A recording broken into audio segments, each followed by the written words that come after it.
Hello friends, कैसे हैं आप लोग। आशा करता हूँ आपकी लाइफ में भी पावरी हो रही होगी।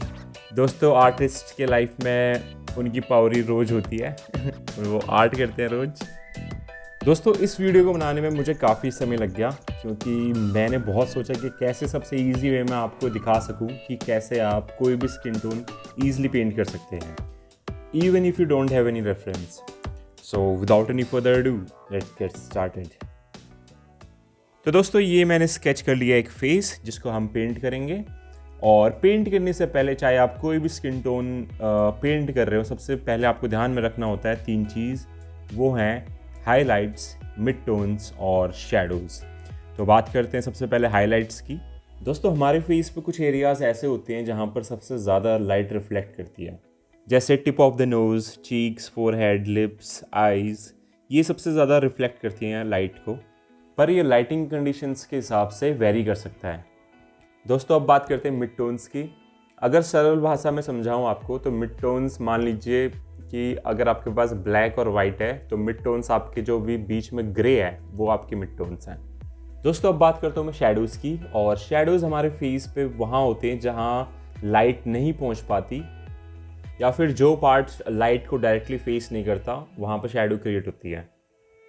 आप देख सकते हैं मैंने हाइलाइट्स, मिड टोन्स और शैडोज़ तीनों ही इंडिकेट कर दिए फेस पे, और अब मुझे बहुत ही आसानी होगी इसको पेंट करने में। दोस्तों, हम सबसे पहले पेंट करने वाले हैं फेयर स्किन। और आप देख सकते हैं मैंने बहुत ही लिमिटेड कलर्स लिए हैं इसके लिए, और इन्हीं कलर्स को मिक्स करके मैं फेस को पेंट करने वाला हूँ। तो आप प्रोसेस ध्यान से देखिएगा।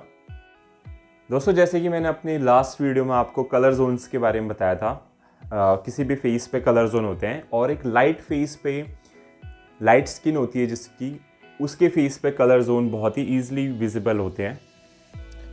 तो दोस्तों, आप देख सकते हैं मैं चीक्स को थोड़ा पिंकिश टोन दे रहा हूँ, और इसके लिए मैं क्रिम्जन लेक कलर का यूज़ कर रहा हूँ। और फोरहेड के लिए मैंने थोड़ा येलोइश टोन रखा है। और दोस्तों, आप देख सकते हैं मैंने हाइलाइट्स का ध्यान रखा हुआ है पूरा, और मैं वहाँ पे कलर नहीं कर रहा जहाँ पे हाइलाइट्स है, बस मैं जहाँ पे मिड टोन्स है बस वहीं कलर कर रहा हूँ अभी।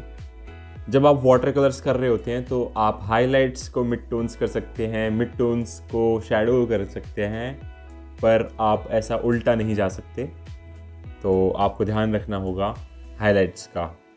और दोस्तों, जब आप वाटर कलर्स के साथ कर रहे हो या कोई और कलर भी यूज़ कर रहे हो तो बहुत ही स्टार्टिंग में बहुत लाइट कलर यूज़ करिए, ताकि आपको आइडिया हो जाए कि कलर जो हम कर रहे हैं वो सही जा रहे हैं कि नहीं जा रहे, और कितने डार्क या कितने लाइट हमें कलर्स करने हैं फेस पे। और दोस्तों, एक फेयर स्किन पे आप एक नॉर्मल लाइट कंडीशन में आप ज़्यादा डार्क कलर नहीं कर सकते, क्योंकि फिर वो फेयर स्किन नहीं रहेगी। तो इसीलिए मैंने, देखिए, आप बहुत ही शेडोज़ में भी बहुत ही लाइट कलर किया हुआ है। तो दोस्तों, ऐसे हम फेयर स्किन पेंट कर सकते हैं। अब थोड़ा इसको डार्क करते हैं इस फेयर स्किन को। तो मैं ऐड करूँगा इसमें थोड़ा सा पर्शियन ब्लू, जिससे कि कलर्स थोड़े और डार्क हो जाएंगे। और अभी मैं इस स्टेज पे ब्लैक ऐड नहीं कर रहा, और मैं सजेस्ट भी नहीं करूँगा कि आप और इतने अर्ली स्टेज पे ब्लैक कलर ऐड करें। तो इसीलिए मैं पर्शियन ब्लू ऐड कर रहा हूँ, और देख सकते हैं आप ये कलर्स को थोड़ा डार्क कर देता है। और मैं ब्लैक कलर यूज़ करने की जगह मैं यही कलर यूज़ करना प्रेफर करता हूँ। दोस्तों, अब जो मैं कलर करने वाला हूँ उससे स्किन टोन चेंज हो जाएगी। और अभी तक मैंने ऑकर कलर यूज़ नहीं किया था, पर अब मैं ऑकर कलर अपनी कलर पैलेट पे इंट्रोड्यूस करूँगा। और मैं ऑकर के साथ ऑरेंज कलर भी ऐड करूँगा, ताकि मैं स्किन टोन को थोड़ा और वार्म कर सकूँ और थोड़ा सा डार्क कर सकूँ।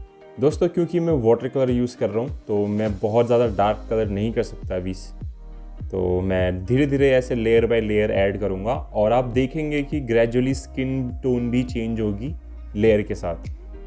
और आप देख सकते हैं जैसे मैं डार्क कलर कर रहा हूँ और स्किन टोन चेंज कर रहा हूँ, तो जो हाइलाइट्स हैं वो भी ज़्यादा विजिबल लग रही है इस फेस पे, क्योंकि जितनी ज़्यादा डार्क स्किन होगी उस पर उतनी ज़्यादा हाइलाइट्स आपको दिखेंगी।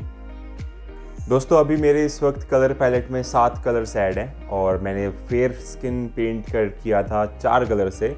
और जैसे स्किन डार्क करनी थी मुझे, तो मैंने ऐड किया पर्शियन ब्लू, फिर occur and orange colour add किए, जिससे कि डार्क स्किन टोन हम बना सकते हैं। दोस्तों आपको एक रियल फेस पे इससे कई ज़्यादा कलर्स देखने को मिल जाएंगे, पर बिगिनर आर्टिस्ट के लिए ये ट्यूटोरियल ईजी हो, उनको ईजी से समझ में आए, तो इसके लिए मैंने बहुत ही लिमिटेड कलर पैलेट चूज़ किया है। और जैसे कि फेयर स्किन पे भी मैंने हाइलाइट्स को सेव किया था, वैसे ही सेम मैं जब मैं स्किन टोन डार्क कर रहा हूँ, जब भी मुझे हाइलाइट्स का पूरा ध्यान रखना है, क्योंकि दोस्तों अगर लाइट रिफ्लेक्ट नहीं करेगी तो जो स्किन है वो रियल नहीं लगेगी और हमारे फेस पे 3D लुक नहीं आएगा और रियल नहीं लगेगा, एकदम फ्लैट लगेगा। तो जितने मैंने बिगिनर आर्टिस्ट का देखा है कि वो एकदम फ्लैट कर देते हैं, हाइलाइट्स बिल्कुल शो नहीं करते या मिड टोन शो नहीं करते या शैडो शो नहीं करते।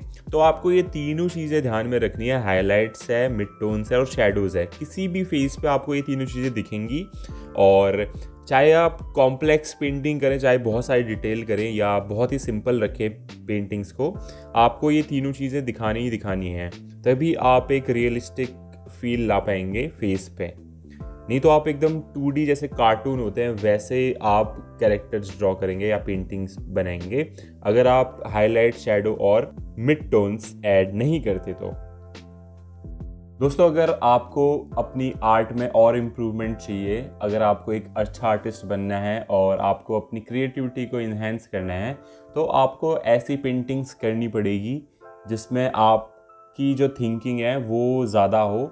क्योंकि जब हम रेफरेंस इमेज से देख के पेंट करते हैं तो हम सोचते नहीं हैं कि हम क्या कर रहे हैं, वो कलर क्यों है वहाँ पे, जो कलर कर रहे हैं हम, ऐसे हम नहीं सोचते। पर जब आप खुद इमेजिनेशन से करते हैं पेंटिंग, तब आपको दिमाग में ज़ोर पड़ता है कि नहीं ये कलर होना चाहिए, कौन सा कलर होना चाहिए, शैडो में कौन सा कलर होना चाहिए। तो आपका दिमाग ज़्यादा प्रोसेसिंग करता है और आपको ज़्यादा समझ में आता है, क्योंकि जब आप प्रॉब्लम को सॉल्व कर रहे हैं अपने लिए। पर जब आप रेफरेंस इमेज से देखते हैं तब आपको दिख रहा है कि वो कलर है, तो आप सीधा कर सकते हैं वो कलर, फिर उसमें आपका दिमाग ज़्यादा नहीं सोचता। तो मैं आपको सजेस्ट करूँगा कि आप इमेजिनेशन से, जैसे मैं पेंटिंग कर रहा हूँ अभी, वैसे पेंटिंग करिए, इससे आपकी आर्ट में काफ़ी इम्प्रूवमेंट आने वाला है। दोस्तों आई होप आपको ज़रूर इस वीडियो से कुछ सीखने को मिला होगा या कुछ इंस्पिरेशन मिली होगी जिसे आप अपनी आर्ट में यूटिलाइज कर सकते हैं। दोस्तों अगर आप चाहते हैं कि मैं आपके लिए ऐसे ही आर्ट वीडियोस और ट्यूटोरियल्स लाता रहूं, तो प्लीज़ इस चैनल को सब्सक्राइब करिए। इस चैनल को आपके सपोर्ट की ज़रूरत है।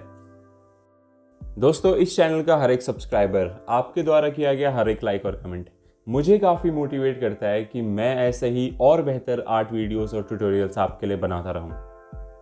तो इस चैनल को सब्सक्राइब करना मत भूलिएगा और नीचे कमेंट्स में मुझे बताइए कि आपको ये वीडियो कैसा लगा।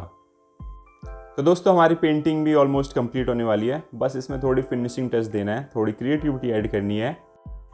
आशा करता हूँ आपको ये वीडियो ज़रूर पसंद आई होगी। Thank you for watching this video. मिलता हूँ अगली वीडियो में। टिल देन टेक केयर और आर्ट करते रहिए।